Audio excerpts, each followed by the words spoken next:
पति पत्नी की कहानी।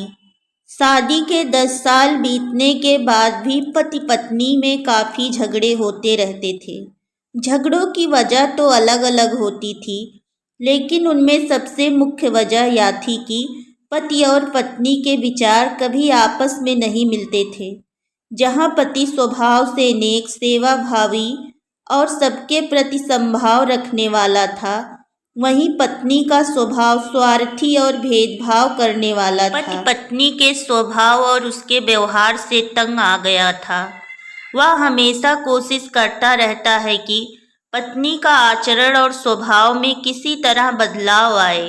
पत्नी अपने ससुराल साइड के रिश्तेदारों के साथ कभी सीधे मुंह बात न करती। कई लोग उसके खराब व्यवहार के कारण नाराज हो जाते, लेकिन पत्नी उसका भी परवाह नहीं करती। पति को इस बात से काफ़ी दुख होता कि उसकी पत्नी उससे इतनी विपरीत क्यों है। परेशान हो चुके पति ने अब खुद ही परिस्थिति को सुधारने का मन बनाया और एक प्लान बनाया।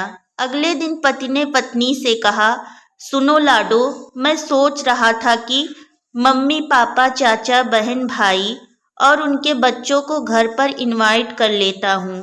काफ़ी समय हो गया उनसे मिले हुए, इसी बहाने उनसे मिल भी लेंगे और उनके साथ थोड़ा समय बिताने के लिए भी मिल जाएगा। तुम क्या कहती हो? पत्नी के चेहरे से साफ दिख रहा था कि उसे यह आइडिया पसंद नहीं आया, लेकिन उसने पति का मन रखने के लिए बेमन से हाँ कर दिया। पति खुश हो गया और पत्नी को अगले दिन अच्छा खाना बनाने के लिए बोलकर सभी को फ़ोन करके बड़े प्यार से अपने घर आने के लिए न्योता देने लगा।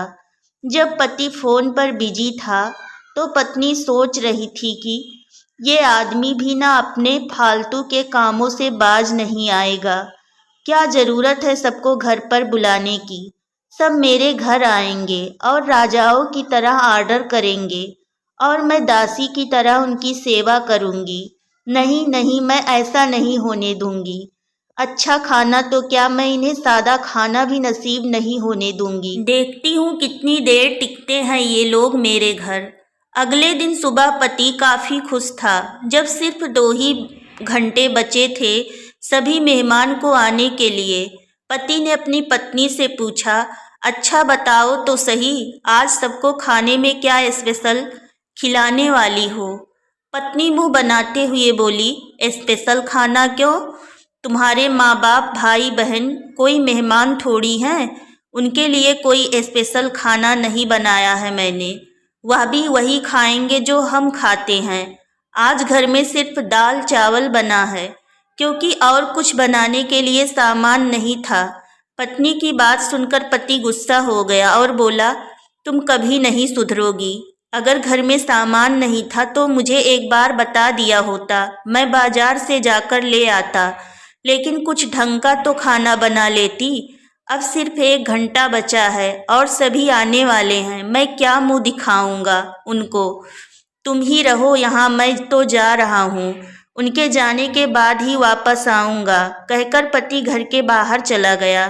पत्नी को तब तक पति के बातों का कुछ फर्क नहीं पड़ा था, जब तक मेहमान घर पर नहीं आ गए। और जैसे ही सब मेहमान घर पर आए तो पत्नी के होश उड़ गए, क्योंकि भाई बहन, माँ बाप और बच्चे वह उसके पति के साइड वाले नहीं बल्कि उसके मायके के थे। यानी कि पति ने अपने माँ बाप को नहीं, अपने ससुराल वालों को खाने पर इनवाइट किया था। पत्नी अब काफ़ी परेशान हो गई, क्योंकि अपने ससुराल वालों को परेशान करने के लिए न सिर्फ उसने सादा खाना बनाया था, बल्कि खाने में ज़्यादा नमक और मिर्च भी डाल कर रखा था।